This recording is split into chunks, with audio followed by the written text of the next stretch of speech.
Hello, welcome to Unicorn Princess Tarot. So, ito yung reading natin for fire sign. Ayan, Aries, Leo, and Sagittarius. By the way, pagpasensyahan mo na yung background ko ha, hindi pa ready kasi hindi pa ako nakapag-set up ng maayos dito sa aking bagong pagre-readingan. So, sorry. And by the way, medyo pasensyahan nyo na lang din po yung ingay sa aking background kasi katabi lang po namin yung terminal ng tricycle. Maingay talaga. Okay, so this is for fire sign, Aries, Leo, Sagittarius. For personal reading, Jing Tarot Trader, search na lang siya sa Facebook. Siya yung pwede magbigay ng personal reading sa'yo. Kung gusto mo, pwede kang magkaroon or maswerteng mapili sa mabibigyan ng personal reading ngayong October kasi birthday yan ni Madam Jean. Ayan, mamimili siya dito sa ating uh,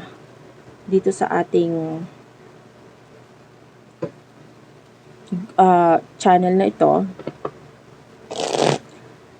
Kung panay-panay ang comment mo, mas maganda. Kasi mas mapapansin ka niya. Okay, mamimili siya sa comment section. So please do comment down and please do subscribe para mapili ka. At doon din sa kanyang group at sa kanyang page, mamimili din siya doon. Okay, so fire sign, Aries, Leo, Sagittarius. Let's start your reading. Wait, nakuha ko yung energy mo. Medyo pagod. Na parang masakit ang katawan.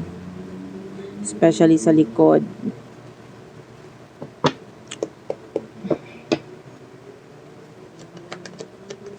Anyway, for fire sign, ano ang naghihintay sa'yo?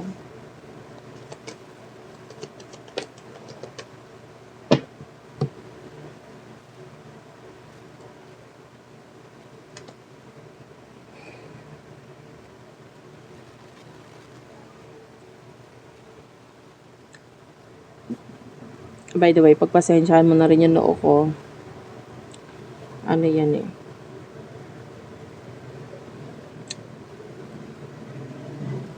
Kaya ako may pula dyan kasi nagbentosa ako ng noo. Okay, in-explain ko lang. Okay, wait lang. Hello, ayan. Sorry about that. Anyway, with the 5 of Pentacles, I really don't like this energy. Money problems. Ayan.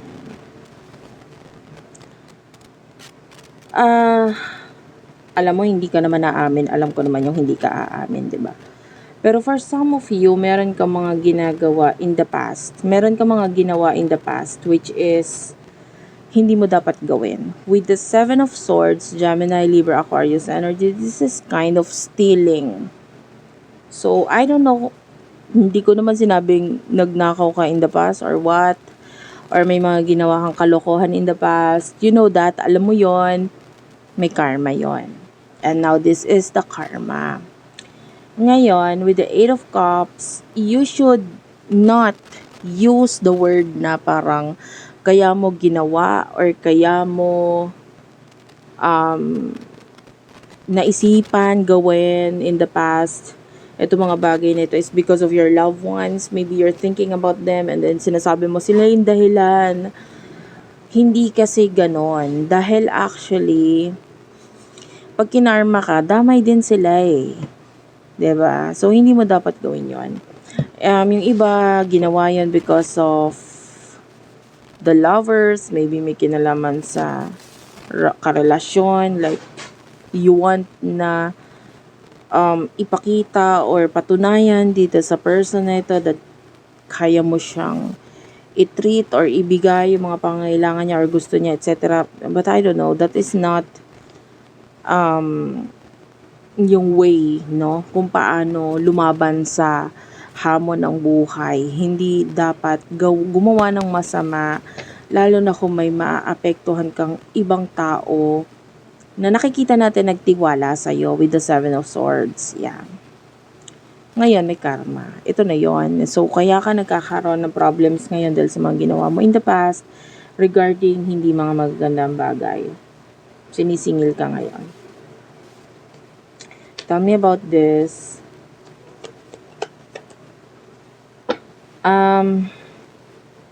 Yeah, the Page of Swords. Masyado ka kasing nagpadalos-dalos. Alam mo yon, saglit na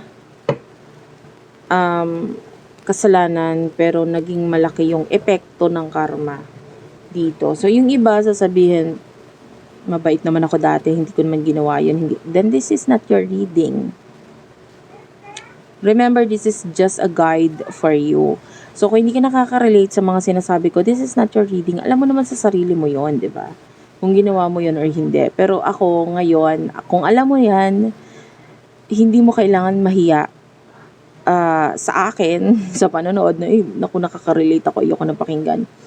Pero pakinggan mo na lang kung ano yung mga sasabihin dito. Kasi I can see you na with the world, ayan, and the judgment, these are two major arcanas, minumulat ka lang, ginigising ka lang ngayon sa kung ano yung tama at mali, kung ano yung mga dapat na hindi mo na gawin, sa dapat mo namang gawin in the future. Honestly, high chance na yung iba medyo malalaki pa yung mga ginawa nilang kasalanan na to the point na pwedeng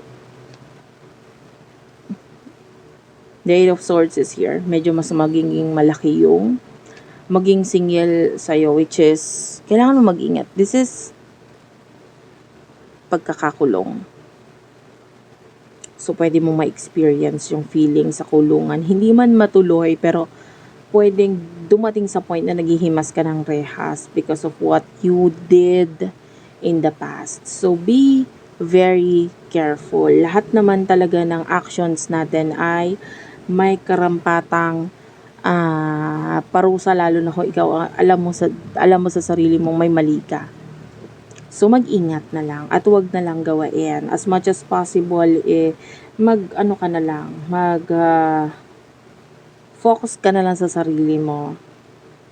Yung iba iniisip, umiiwas, lalayo na lang ako, ganyan. Hindi mo matatakasan ng mga bagay na ito. Yun ang sinasabi sa'yo. So, what will happen in the near future for you? Ano yung naghihintay in the near future for you?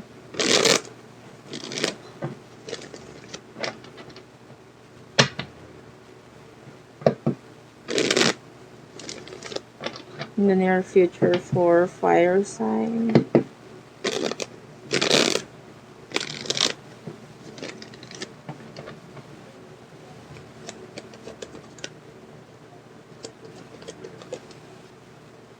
Five of Wands.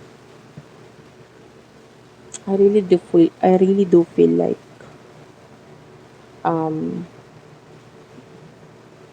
hindi mo lang kasi siya isang beses ginawa. So, kaya yung naging kaparusahan sa'yo or yung karma sa'yo is nagpatong-patong kasi hindi lang siya isang beses.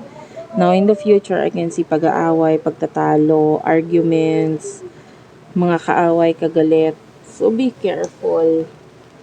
You do have here the Strength card and the Ace of Wands.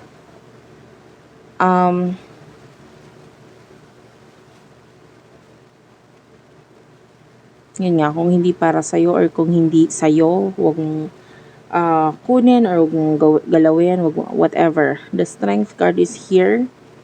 This is for your future. Kasi actually, nakikita natin na once na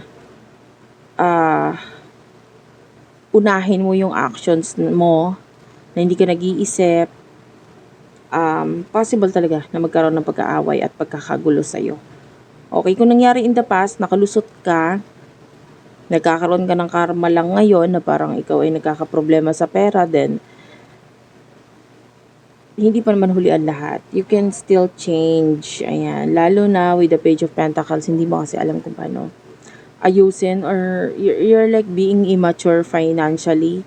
Hindi mo alam kung paano haharapin or aayusin yung finances mo. For some of you, could be a one time, big time, lalo na pag nakaranas ng love, etc. Pwedeng ibinibigay mo sa taong minamahal mo or mga nakaka-connect mo or nakaka-relasyon mo kung ano man itong mga bagay na ito. So, be very careful. Ayan.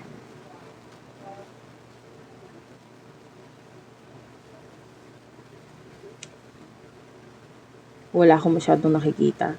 But bagkos, more on advice talaga. Kailangan mong magbago dahil pag nagtuloy-tuloy, pwedeng yun nga, matuloy ka sa kulungan or sa kangkungan. So, ayaw nating mangyari yan. Thank you for watching. I love you all and bye-bye.